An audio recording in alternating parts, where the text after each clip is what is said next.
Hello everyone, welcome back to another episode of These Homesteads. My name's Derek. Thanks for joining me here on this cold, rainy, nasty western Pennsylvania day. I had a plan to shoot the remainder of this video that I need to shoot, and it involved waiting on the leaves to change colors and get nice and pretty. And I was planning, gonna try not to keep the camera out here in the wet too long, but I was planning on using that hill back there with all those pretty leaves, different colors, as my backdrop. But unfortunately, it's raining. I don't want to destroy my camera, so we're not going to do that. All right, we're going to stay here where we're underneath the roof. All right, so let's say that you are wanting to become a little more self-sufficient, and you're sitting there thinking, what's the first step? What's the first thing I should do? Whether it be that you just recently bought a new house or a new homestead, or you're thinking about buying a house or a homestead, or you already live in a house or a homestead and you're not sure exactly where you want to get started, what you should do to get started.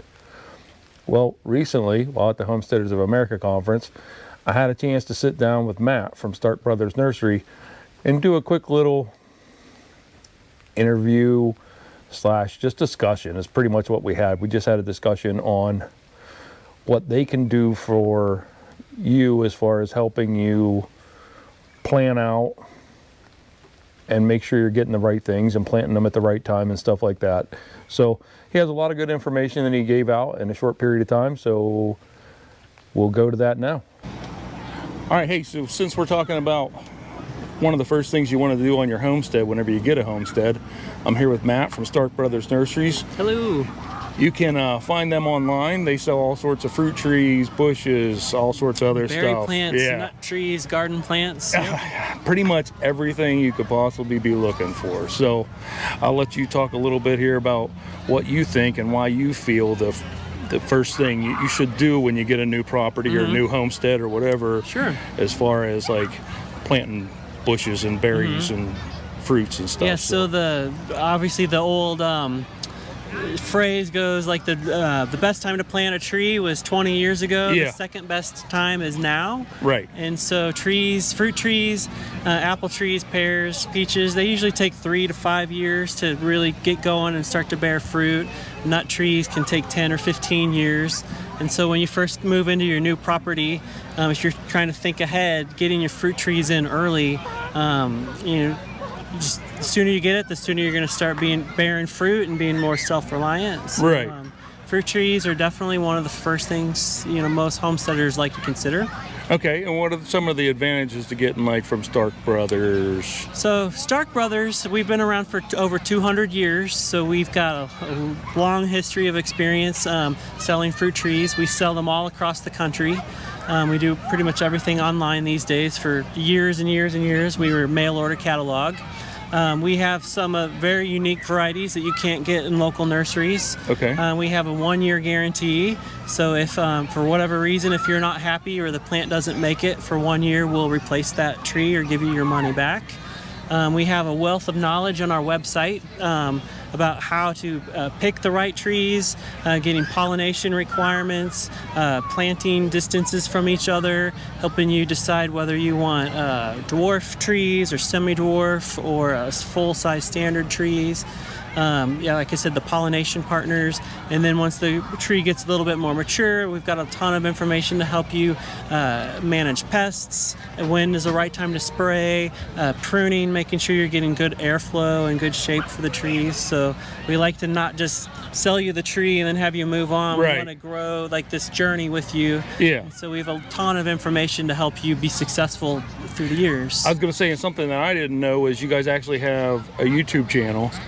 And then yesterday, whenever I was at you guys' little demonstration that you were doing, your lecture, whatever you want to call that. Yep. But anyhow, whenever we were there, your presentation, I found out you guys actually have a YouTube channel, and there's a lot of videos and stuff like showing like the proper way to prune and stuff like that, which is all something we're getting ready to do on the homestead soon. After I watch their videos and make sure we do it the right way, the way they recommend. So go check out their videos on YouTube. Find them on there. I know you were saying about on you guys' website, you can actually put in your zip code to make sure you get the right trees for your particular area and every, stuff. fruit tree and plant, or basically any plant, but they have a maximum hardiness zone and a minimum hardiness zone in terms of where they'll grow well. And especially fruit trees, they require chill hours when they're dormant in the winter. I'm not a biologist, so I don't know there's a chemical reaction that happens when they get those certain amount of chill hours that then spurs them when they wake up to produce the fruit in the spring. If they don't get enough chill hours, the tree will probably still grow, but it won't bear fruit. Anyway, every variety has a minimum amount of days or hours that it needs to stay below 45 degrees. And so that basically translates into what zones they grow well in. Okay. So on our website, you can type in your zip code.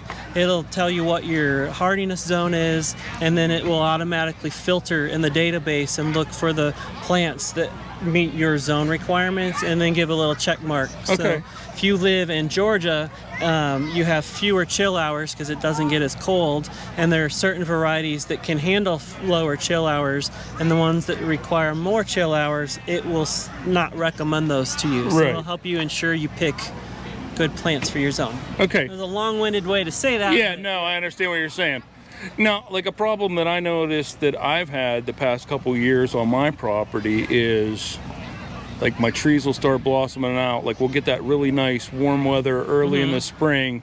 The trees will just start to blossom out, and then we'll get hit with a snowstorm or a frost or something like that, and it kills off like half the buds. Now I got a tree that hardly produces anything. Like, is there different trees like that produce the buds later, like that will stay dormant a little while longer and not get caught? Yeah, so when you talk about pollination and pollination requirements, they generally categorize early, mid, and late blooming flowers. So you need to have two varieties of an apple tree or a pear or whatever. Right. And you need to make sure that you have each variety is blooming at a similar time, or at least overlapping. So you need to have, if you have an early blooming variety, you need to at least have something else early or mid. And then likewise, if you have a late, you need to also then have something mid or late. Anyway, all of that to say that, yeah, if you're in an area that is frost prone, you're probably better off looking for varieties that are more late mid bloomer, to late. mid to late, yeah. Okay. And otherwise, you just take the risk and every couple of years, you just, that's how it is for us. Every now and then, we just don't get a good crop because the flowers were nipped by the frost. I know the past 2 years it's hit me hard. Now the first year I was at my place, I've been there a little over 3. The first year I was there, like just a humongous apple harvest that year. But then since then it's been... This year we in Stark Brothers in Louisiana, Missouri, we had a couple of cold snaps late in the spring. And our peach crop was terrible. It was pretty much non-existent at our location, and our cherries weren't as good as normal. Okay. But it happens from time to time. Well, I know I'm going to be definitely placing an order with you guys sometime soon. I need to look a little more. I'm still trying to decide. I've been watching the Living's Traditions. I love their channel. And I've been looking at that. I've been looking at that double layer fence thinking, man, that would be perfect for here because I have a ton of deer. Just a ton of deer. And they'll, if you don't put cages and stuff around, like right now, all my apple trees that I do have, the small ones, they all have the wire trees. Like you guys were talking about, I got the welded wire, like the 100-foot roll, the welded wire fence, cut off sections and put it out around the tree so it sort of keeps the tree protected some. But I want a more permanent solution. I just don't have the chickens to put on that interior run in between, so I'm not sure if that'll work or not. But we spoke to them about a month ago, I think it was late August, and asked them how that was going for them, and they said it was working really well. So see, that's what I was actually thinking. You guys mentioned that again yesterday, and I hadn't watched their video on that for a while.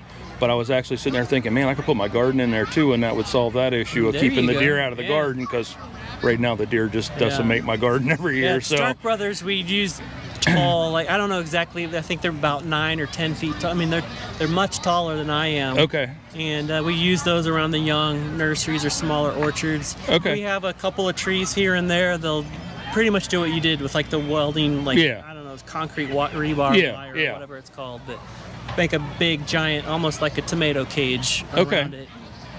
All right. But yeah, that chicken moat is a cool. Oh yeah, I like that idea. I like that it's double purpose. Yeah, and if you haven't seen that, go check out their channel Yeah. and look at that. It's pretty nice. The idea behind that is that a deer can jump over a 4-foot fence, but their depth perception is odd. Right. And they know they can get over the first one, but they see the second fence behind it. And Right. It confuses them, and they're like, I don't want to get stuck Yeah, in it throws there. them off that 3D. Yeah. So Yeah. then they just don't bother with it. Right.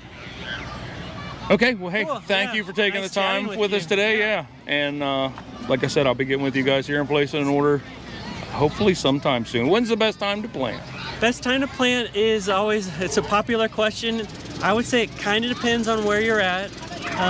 So like for me, Western PA, Western Pennsylvania. it's zone 5, Zone 5B, 5, something so like that, right in there. You're kind of on the borderline whether it's best spring or fall. Yeah. So the arguments are with fall, you can plant in the fall until the ground is frozen. So as long as it's workable, it gives the plant, the roots kind of get settled in, the soil settles, they start to get a little bit of feeder growing, and then they wake up with spring just naturally with all their new, plant friends all around them. Right. However, if you're in an area that has a risk for like a really, negative, however many degrees cold snap, it can kind of stunt them that first year. And so on areas where, I don't know, 5, like if it was me, I might wait till spring. Yeah. If you're in 7, 6, 7, it's probably pretty safe. You're not going to get one of those super cold spells. Okay. So that's just kind of a risk. Most people, at least where we're at in 6B, they'll take the risk and almost always come out okay. Yeah. But in Missouri, there was a snap, I think it was like January, where it was a -20 for a few days, and that Ooh. really messed a bunch of people. It was super rare, but that's Right. the risk you take planting early. Right. You get one of those cold snaps. Okay. Well, again, thanks again for Yeah, your time and appreciate it. And we'll talk to you later on. Sounds great. Thank you. All right, welcome back. Hopefully you enjoyed that little talk there with Matt. And so if you're wanting to be a little more self-sufficient, I really think that one of the first things that you need to do is start making plans for an orchard, even just a couple fruit trees, some nut trees if you like nuts, berry bushes if you like berries. All that stuff is good stuff to have. So I really think that that's one of the first things that you need to start doing is making plans for putting that stuff in. Not saying necessarily that the first thing that you have to do is put that stuff in, but you need to start making plans for putting that stuff in. So hopefully you enjoyed that talk with him.